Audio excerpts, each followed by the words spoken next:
Unit 15 Transport and Warehousing. In this unit, we'll discuss transportation and warehousing. It explains the nature and importance of transport service, modes of transport, procedures involved and suitability of various modes. It also discusses meaning, importance, types of warehouses and their usefulness. First, let's start with transportation. Transportation means it is one of the activities of physical distribution. The physical distribution is one of the ingredients of marketing mix. Transportation is the physical distribution means of moving goods and persons from one place to another place. Transport creates place utility of goods by moving them from different centers of production to the place of consumption. Goods are now produced thousands of miles away from place where the consumer resides. It is only the transportation that would help the businessman to reach consumerism.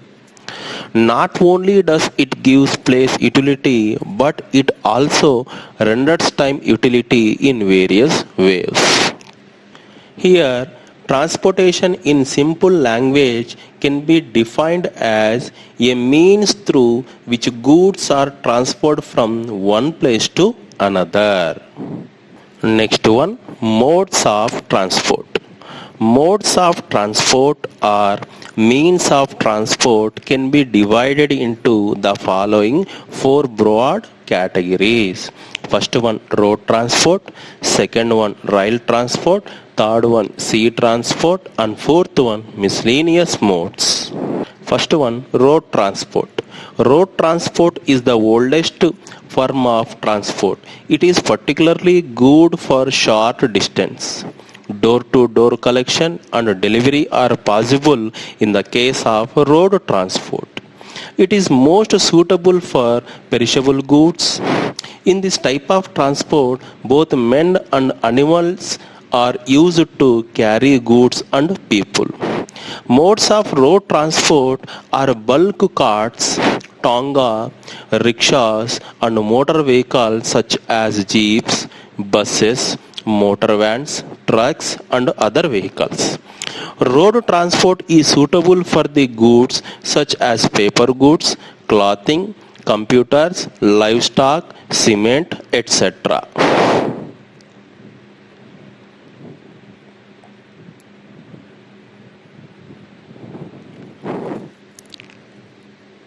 The Indian road network is one of the largest in the world. Indian roads are classified into three types: national highway, state highway, district and rural roads. Next, second one, rail transport. Rail transport occupies a significant role in the transport system of country because the development of trade, industry and commerce of country largely depends on the development of railway.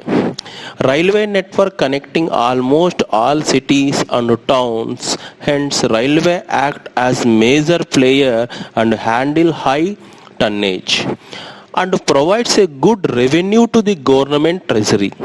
It has capacity of transferring large goods over long distance economically.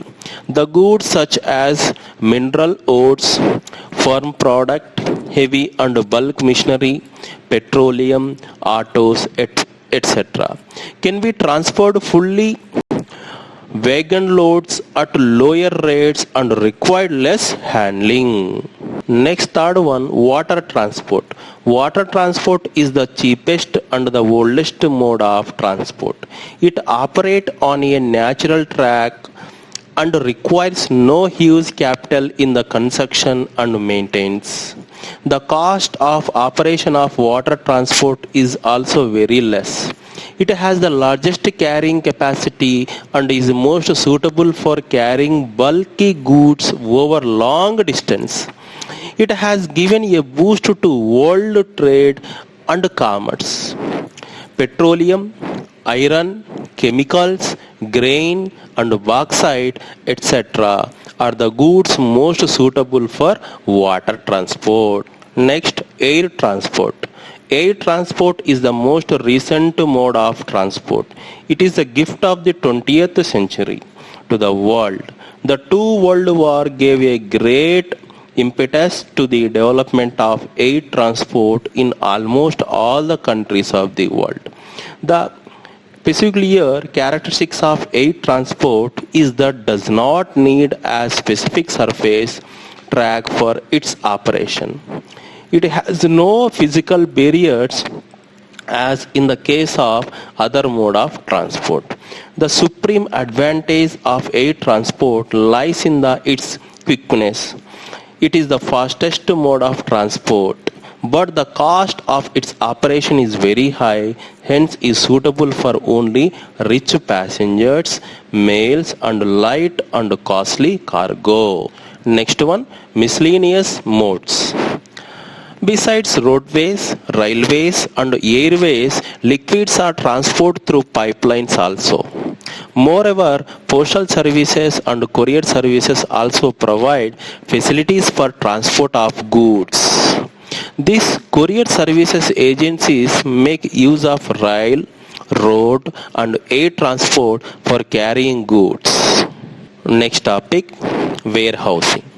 A warehouse is a commercial building used for storage of goods, while warehousing is the process of proper storage and handling of goods and cargo using scientific methods in the warehouse and making them available conveniently when needed.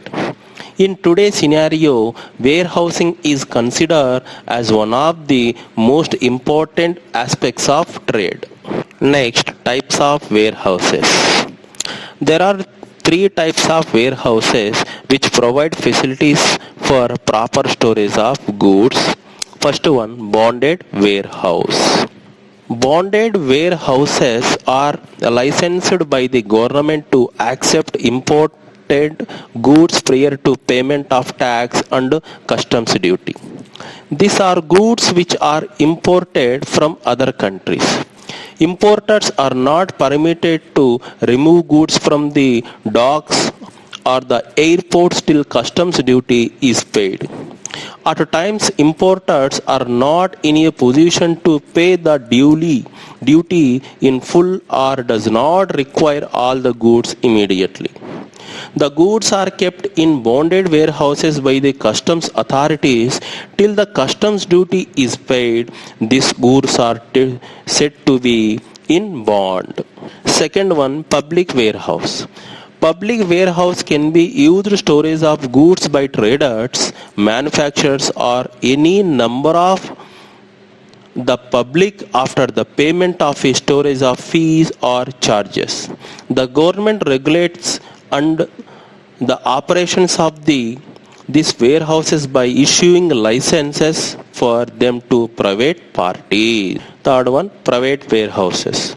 Private warehouses are operated, owned or leased by a company handling their own goods such as retail chain stores or multi-branded multi-product companies. The benefits of private warehousing includes control flexibility and other benefits like improved dealer relations.